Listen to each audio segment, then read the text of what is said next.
ladies and gentlemen. Actually, I am very happy to be in Cambridge. You know why? Because 103 years ago, a gentleman by the name of Arthur Balfour decided to issue something called Balfour Declaration. I think you have heard about it.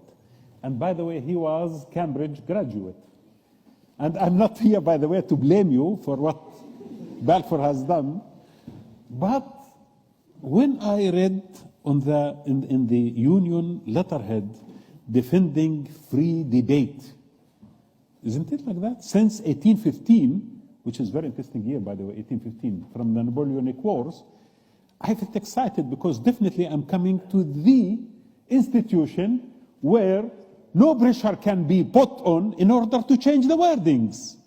I was invited to debate the issue whether the West should pressurize Israel to end the occupation. Then I came here and I found I am debating an issue called whether this House should pressure Israel to give land for peace. You know what does that mean? I'm like, I don't understand why there was pressure on you to change the word occupation. Someone didn't want the word occupation to be here. No one in the world, no respected body or government or international law in the world does not recognize that the land of Palestine in 1967 was occupied, but Israel and the lawyers of Israel. No one. It is a fact. No one. United States of America, even UK that we are in. The word occupation is not controversial, ladies and gentlemen. It is the fact of the matter. And when we speak about occupation, there are legalities about occupation. This is the same terminology that this House adopted a resolution that the House will send the troops to defend Ukraine against the Russian occupation. The word occupation is important. Why was that removed from the motion? I wonder.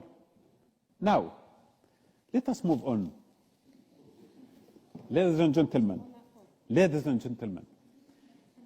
I'm a Palestinian, of course, you know. And one of the most important lessons in my life was not actually in Palestine. It was in South Africa. I joined the South African struggle for freedom in 1995, and I continued to live in South Africa for about 8 years, monitoring the transformation in that country from an apartheid state into democracy through a terrorist, by the way, was classified even in UK as a terrorist, called Nelson Mandela.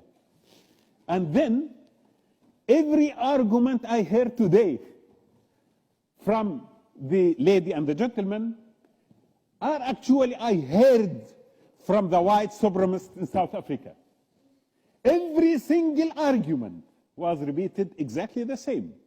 That the blacks and the Africans are not qualified to run the... What if terrorists take over? What is going to happen? The whites will be annihilated in South Africa. And all these kind of things. This is why they offer them something called Bantustan.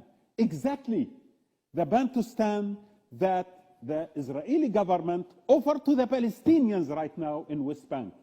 And they tell you the Palestinians have autonomy. Serious? We read the news. I was a director of one of the most important news agencies in the Middle East. And you tell me that we have autonomy? We didn't know about that. Every single day, the Israeli army is going into towns and villages and camps and killing people. And the Palestinians cannot stop them. The Palestinian police can never stop them, cannot talk to them. And what kind of autonomy do we have? When our water, 85% of the water in West Bank,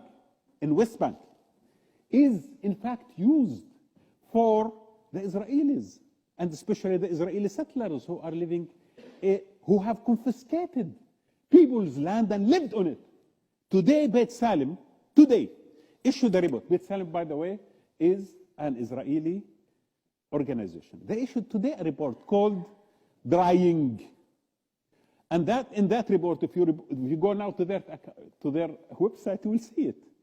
They are talking about how much an Israeli settler in West Bank is getting water versus the Palestinian. At least 3 times. Electricity, the same. Movement. We are not allowed to move from one village to another unless you go through many checkpoints. Al-Masjid al-Aqsa, the mosque in Jerusalem during the time of Ramadan, only certain category of people were allowed to worship in it. People who are about 55 years old, and the rest were not allowed. The Christians who went to celebrate their festival in the church as well, also they were prevented from doing that. And then we have autonomy. I did not know about that kind of autonomy that we are referring to, really. I wish if we have that kind of autonomy. Then we are going to annihilate the Israelis, the Jews. Really? Really? We have been living with the Jews for centuries. Our neighbors are Jews.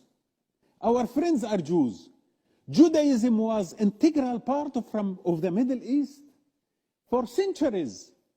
The Muslims and the Arabs protected the Jews when they were persecuted in Andalusia and they migrated to Istanbul. Since when we had a problem with the Jews?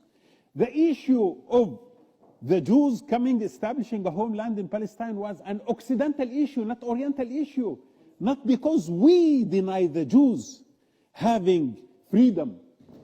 It was the Western enterprise. It was the Western way of thinking, the double standards. This is why, by the way, when you say, let us pressurize the West, I have given up on the West, basically. The double standards, the hypocrisy. What kind of West are we pressurizing? The British, who stole the land of Palestine and handed over to Zionist organizations? The Americans, who have vetoed for the last 20, 30 years every single Security Council resolution that might restrict the Israelis from harming the Palestinians. What West are we talking about? I'm not talking about the Western governments. I'm talking about you, the generation that I feel today they are connected beyond the hegemony of the state and the hegemony of the mainstream media that has been distorting every fact about Palestine.